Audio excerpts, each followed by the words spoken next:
Chapter 8 deals with the logic of the bureaucracy. When we talk about the bureaucracy, we're talking about those permanent employees within the executive branch who are not political appointees of the president, but who remain in the government across time. And they tend to be there for either their expertise or because they're clerks or people whose job it is to carry out certain functions that are deemed to be largely apolitical. We owe a lot of what we understand about the bureaucracy to a German social scientist named Max Weber.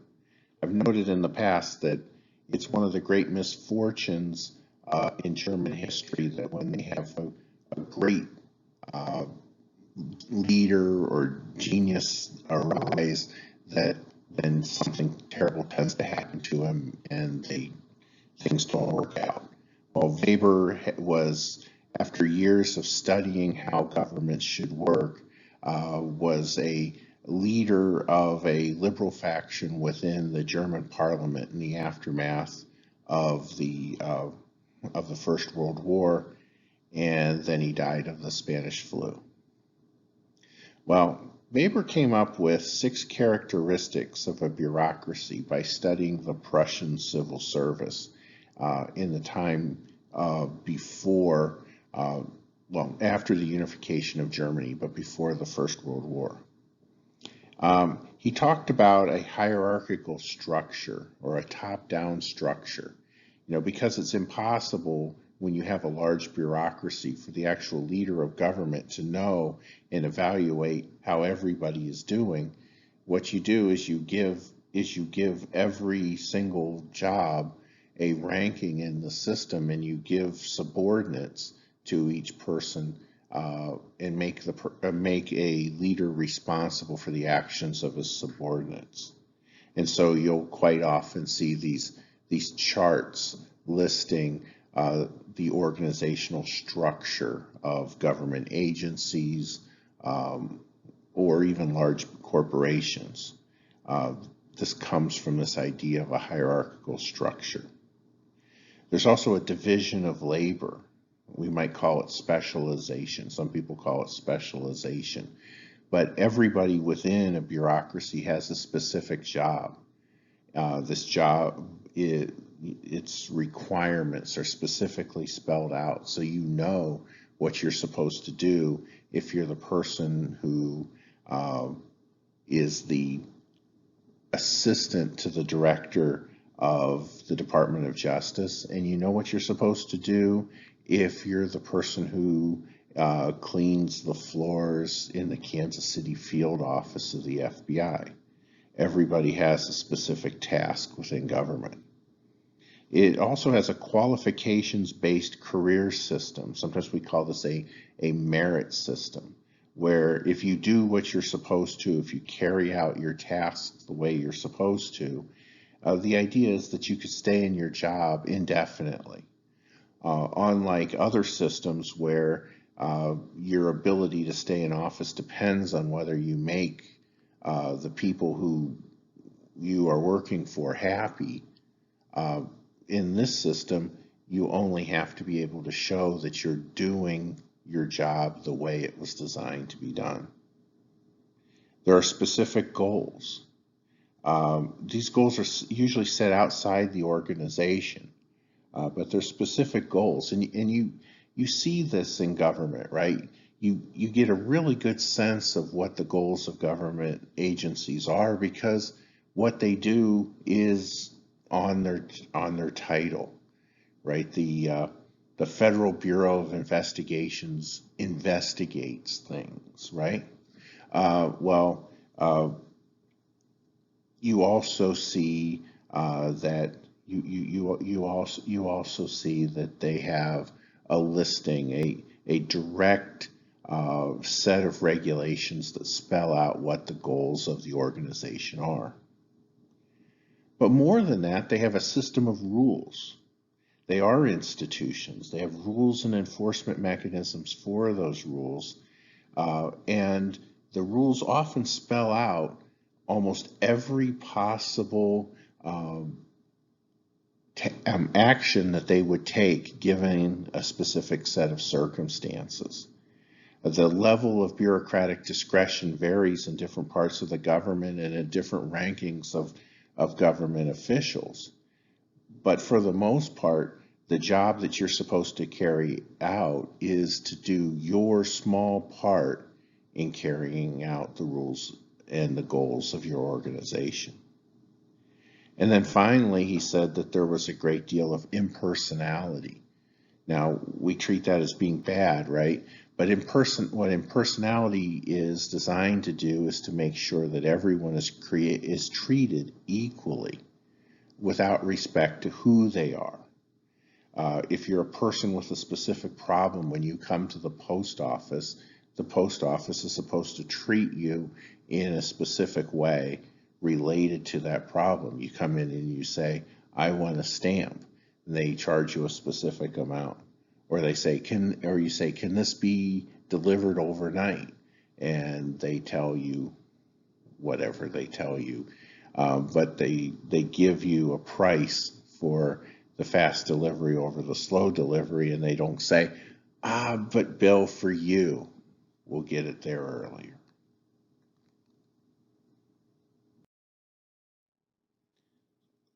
So when we talk about the bureaucracy, we say it's located in the executive branch.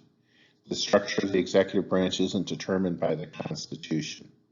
Almost all the power of the executive branch comes from laws passed by Congress that say now government is going to carry out this responsibility, and this is an agency that we're setting up to do this. Now, the first government departments, Treasury, State, and War, were established in the Washington administration. There was also an Attorney General, but no Department of Justice. Early on, the largest number of people who worked for the government were customs officials. They collected taxes on imported goods, and that's the way the government received most of its money. And so the Department of Treasury was at first the largest of the government agencies. And the State Department oversaw ambassadors and ministers to other countries.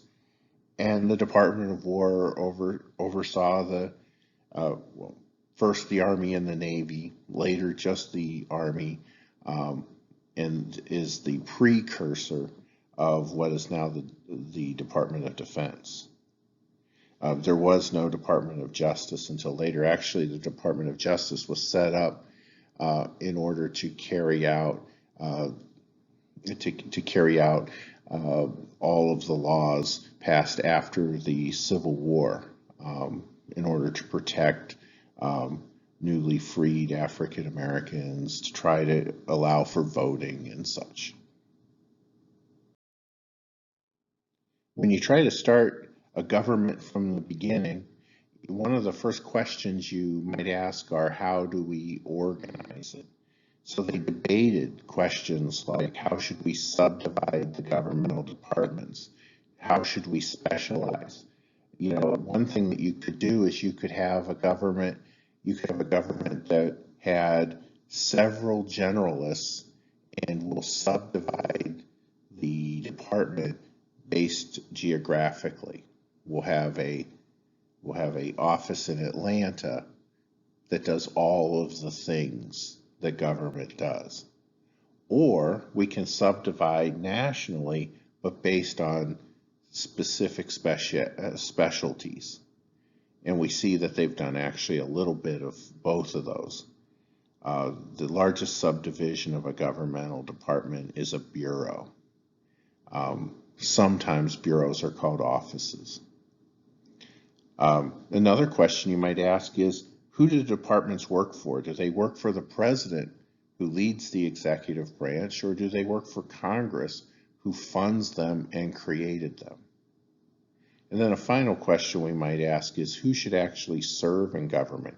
How do we populate these governmental institutions?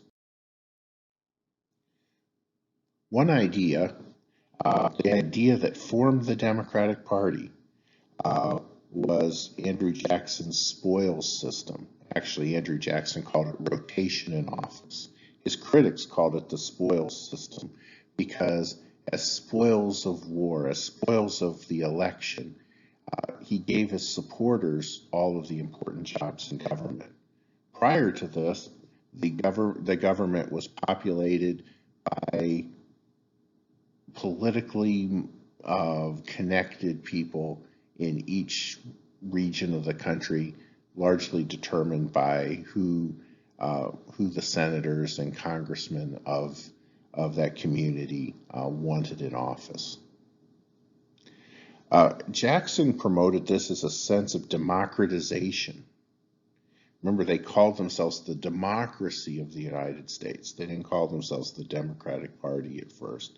The democratization of politics, in that all of the people who worked for government would now feel responsible for doing what the president wanted them to do. In a sense, though, this is not really a bureaucracy. We weren't talking about permanent employees who kept their offices based on merit. Instead, we were talking about temporary employees who stayed there as long as the president thought they were doing a good job. After years of this, it eventually led to civil service reform. One of the things you find when you have somebody who's in office because he's helping the president, one of the things he starts doing is, rather than carrying out his job as efficiently as possible, he starts carrying out his job in a way that's going to keep the person who hired him in office. Pendleton Civil Service Act said some jobs are too important to do that. Initially only covered about 10% of government employees, but it said we're going to keep permanent employees who know their jobs and know how to do them well. Whenever there was a change in government, there was a tendency to protect more and more government employees as being permanent. And by 1933, about 80% of federal workers were included in the merit system. Now, there are some problems with a career system, right? It creates a culture within each agency. The kind of person who says, I want to be in the FBI, is a different person than wants to be in the EPA. It changes incentives. Government employees go from trying to do what the president wants them to do. Instead, it makes the president much less powerful. It gives a great deal of power to agency heads who almost see themselves as clients of Congress, hoping that Congress will give them more money. And it also allowed for a dramatic increase in the size of government because it's no longer necessary for the president to hire new people each time. They just stayed. And it's easy to, if you want to create more people who will do what you want them to, you actually create new and additional layers of government to carry out the tasks while the merit employees just continue to do what they wish to do, that so long as it follows official government policy. We've talked elsewhere about how government grows in times of war, economic crisis, and as we start to discover new things that we view as being public issues. So almost anything can be a public issue. We have to decide that it's worth having the government take an interest. Pollution, homelessness, these weren't always seen as the responsibility of government. However, as time goes on, more and more we say, well, who in our society can fix this? Maybe if no individual can or no private group can, it becomes the responsibility of government. These next two slides present a history of the development of the cabinet departments. Remember, we said that originally there was just the State Department, the Treasury Department, and the War Department. What we see here is a list of all of the government departments. I think it would be fair game for me to expect you to know what each of these government departments are. Remember, departments are the largest divisions of government institutions in the executive branch. Under the departments, we have bureaus, we have agencies, we have offices. And you'll see that at various times, when different policy areas became critical in the mind of people, new government departments were formed to solve this problem. The Department of Agriculture, for instance, was created by the Republicans in the 1860s in order to divvy up federal lands to people who, it was one of their government programs to say that if you were willing to go out west and run a farm as a tenant farmer, that you would eventually become an owner of that land. But the list just continues to grow. Actually, we see that there's a total of 15 government departments. The last created was the Department of Homeland Security in 2002 as a reaction to the terrorist attacks in 9/11. We said, well, maybe these different governmental agencies need to work together, and we'll put them all in the same. We'll put them all within the same department in order to encourage their cooperation. We actually see too that there's many agencies that are independent, like the CIA and the EPA, that are not part of any of these departments. Several of the next slides discuss particular institutional arrangements that were created to solve particular problems that having a department with a department head that's appointed by the president, and with the president taking an active interest in its day-to-day operations, maybe wasn't the most efficient way to run a government agency. One of these are the independent regulatory commissions. We don't want the president to direct government employees on how they should decide on particular controversies, such as should this person be able to build a factory in a certain location. And so regulatory commissions were designed to be appointed by the president, confirmed by the Senate, and then they would make all of the finer grain decisions in that area.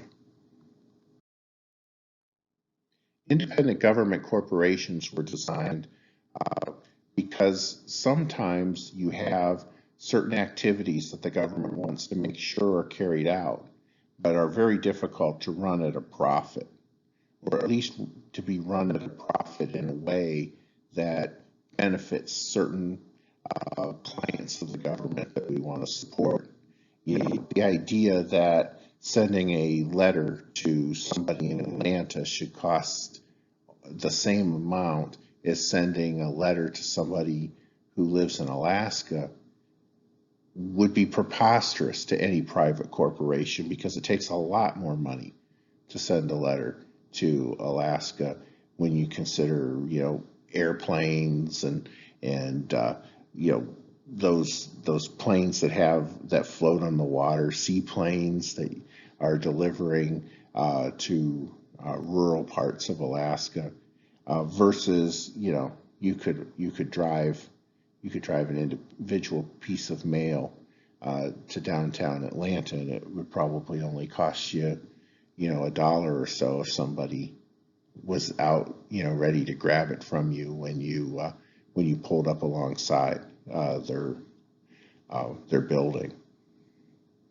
Well, anyway, independent government corporations are designed to try to act as businesses in such areas as they can, while still carrying out certain government policies. And so passenger rail, the post office, the Tennessee Valley Authority, there's several of these independent government corporations. So we say that different institutions have, have different incentives. And what would be the incentive of a top level bureaucrat, somebody who will never get to rise to the level of being the cabinet secretary? He's, after all, that's a political appointment. At the same time, though, is a very powerful person within the organization. Well, bureaucrats are politicians in a sense, but they're politicians working for the benefit of their agency or department.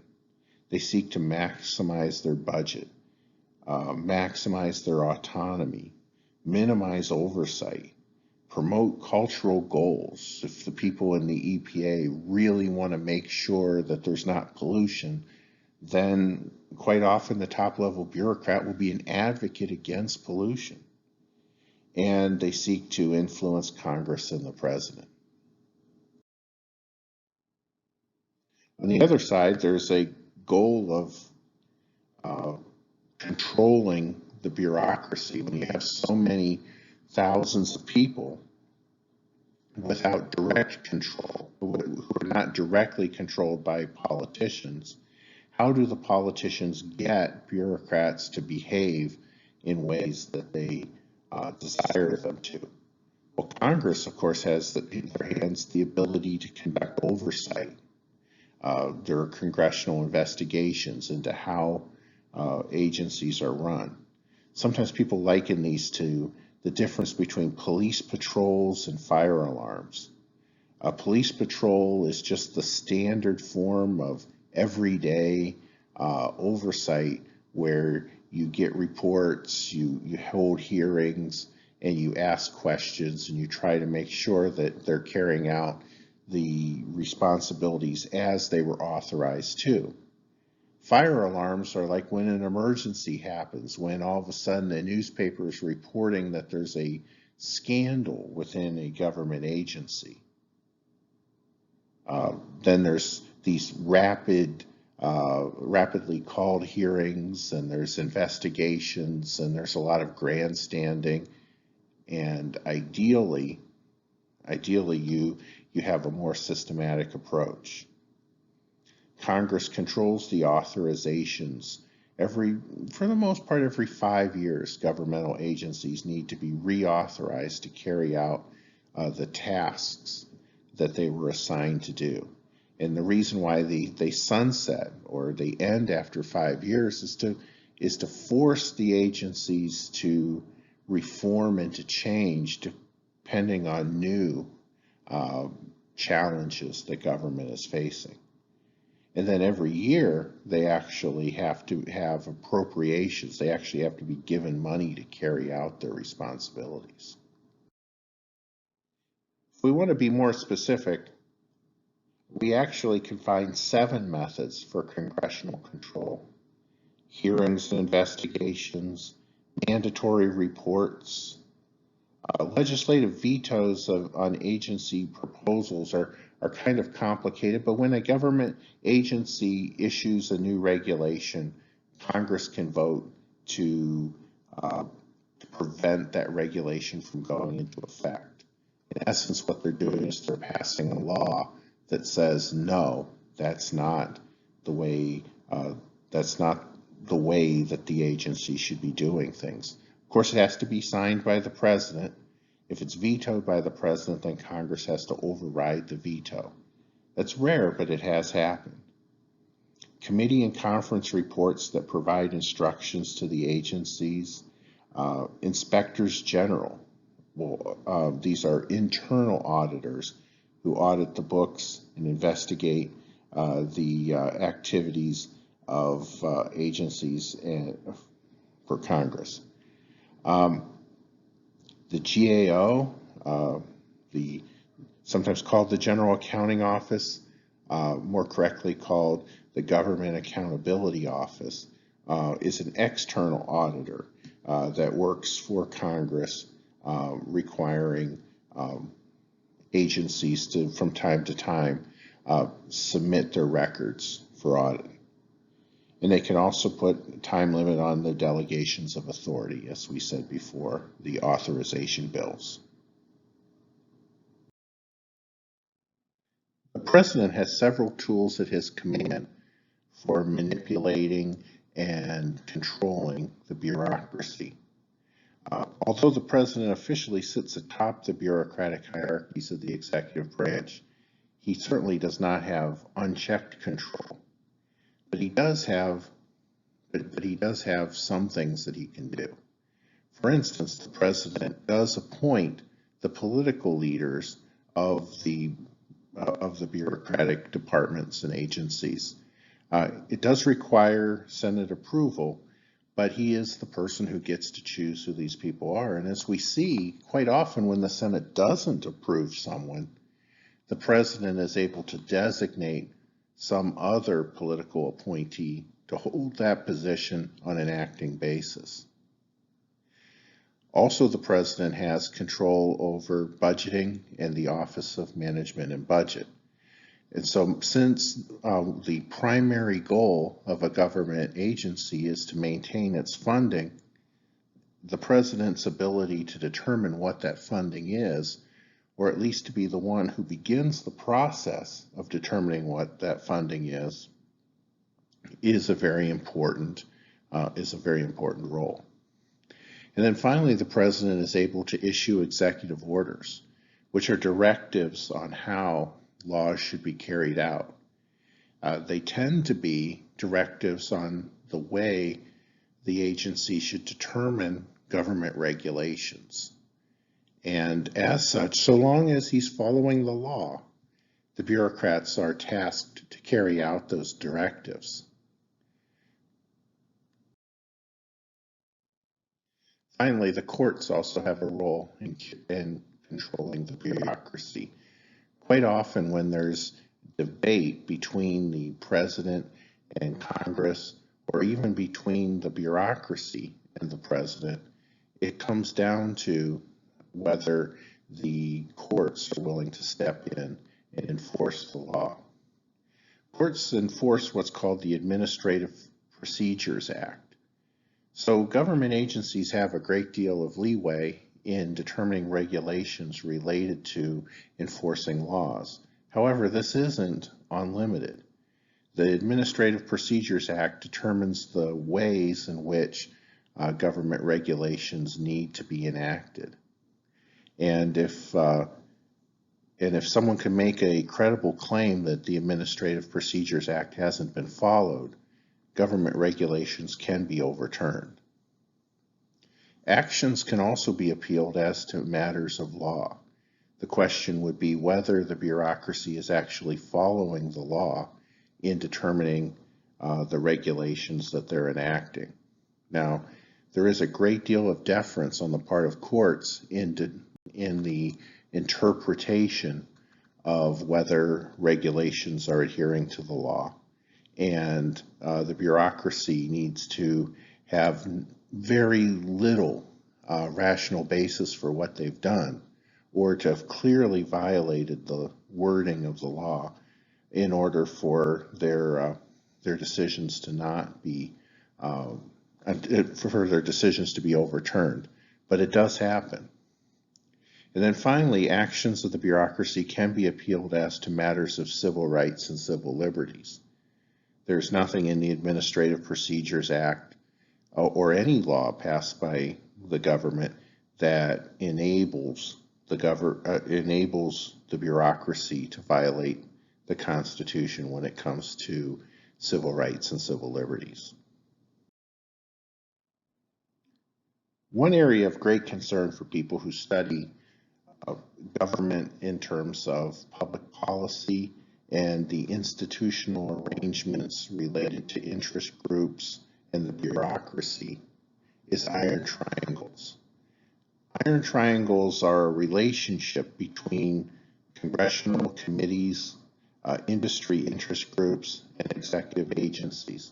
Sometimes they use the term agency capture to illustrate exactly what is going on in an iron triangle environment.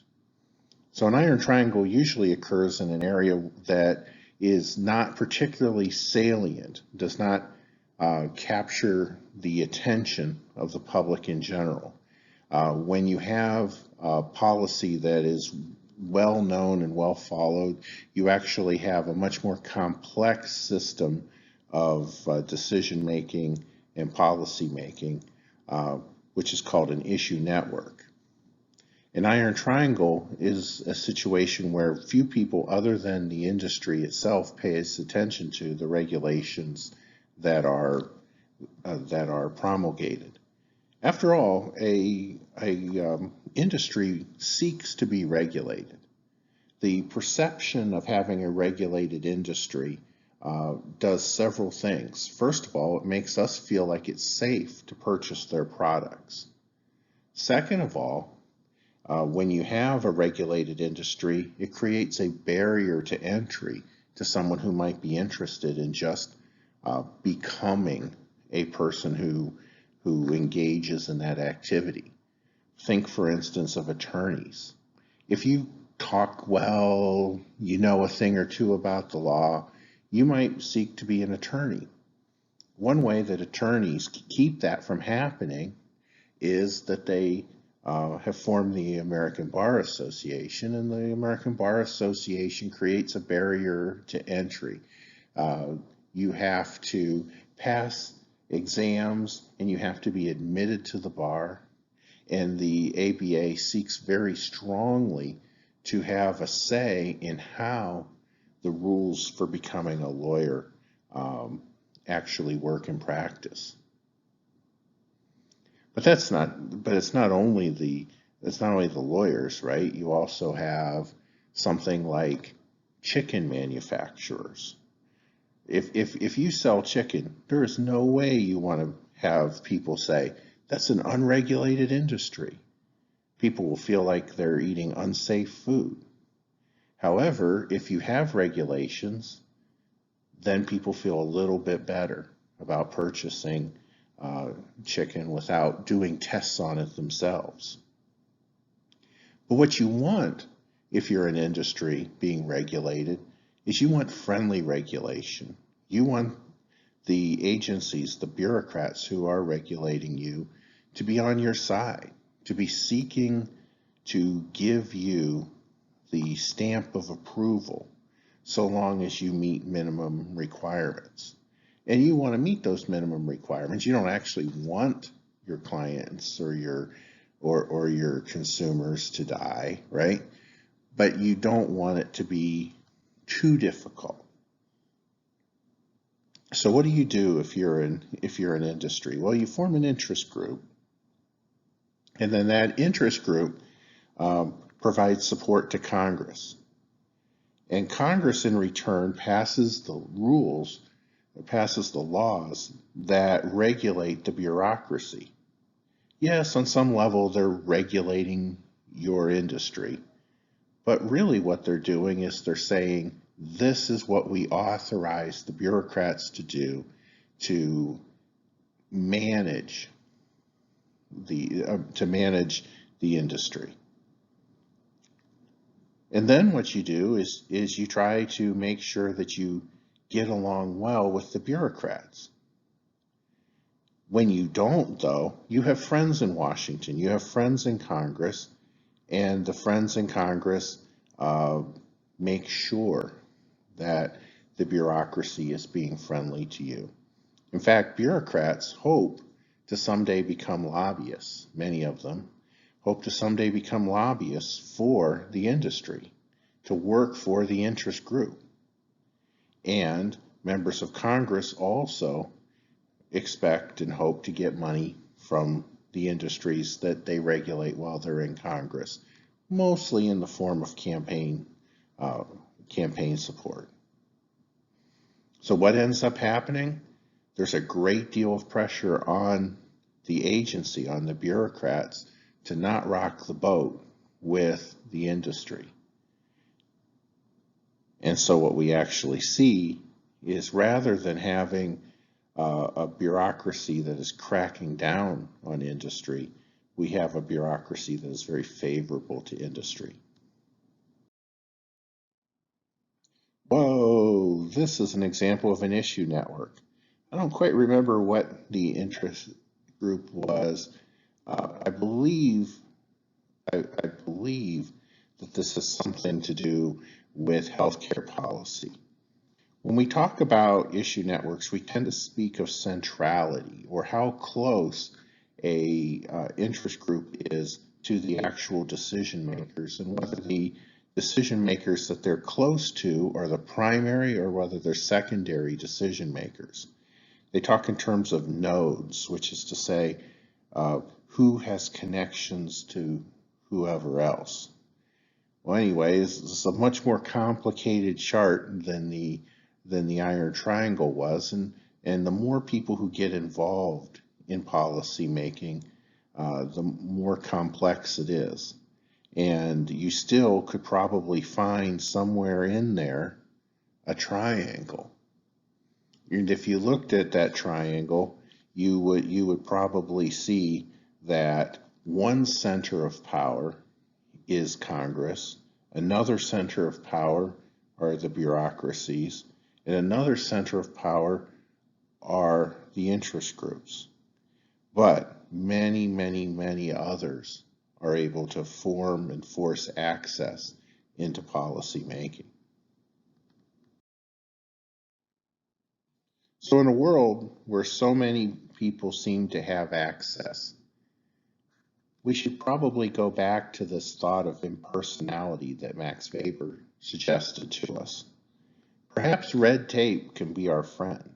Perhaps red tape, or the need to fill out forms and to justify all the actions that they take part in, helps us with bureaucrats. Because what we want to do is we want to take away as much discretion as possible. Unless you are a person who has greater than average access to the people who have power, or to the people who have control over your life, you want everyone in a similar situation to you to be treated in the same way.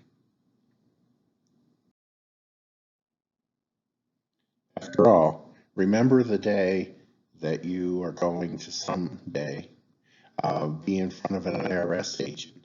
Maybe you'll be audited. Maybe you're being investigated. But at that moment when somebody is staring across at you and asking you to justify what you've done, would you rather remind that person of her mother-in-law or of her mother? Right? I have this imagination in my mind, right, of that little girl, and she's being hugged by her mom, and her mom's thinking, "I'm so proud of you, you're mommy's little accountant." And she grows up and she's the person, and she's sitting aside and she's auditing the books from your company. And at that moment, are you somebody who makes her feel like she like she is on your side, or are you somebody who is ruining her life? You certainly don't want to remind her of this mean lady over here. She says, always working, never any time for Billy. In any case, whoever it is, I used to say your brother or your brother-in-law, your mother or your mother-in-law, your friend or your enemy. And certainly when it comes to bureaucracy, you want that person to have as little discretion as possible, because you never know. You live in a veil of ignorance, and you don't know when you turn the corner and that government agent is there, whether you remind them of your best friend or your worst enemy.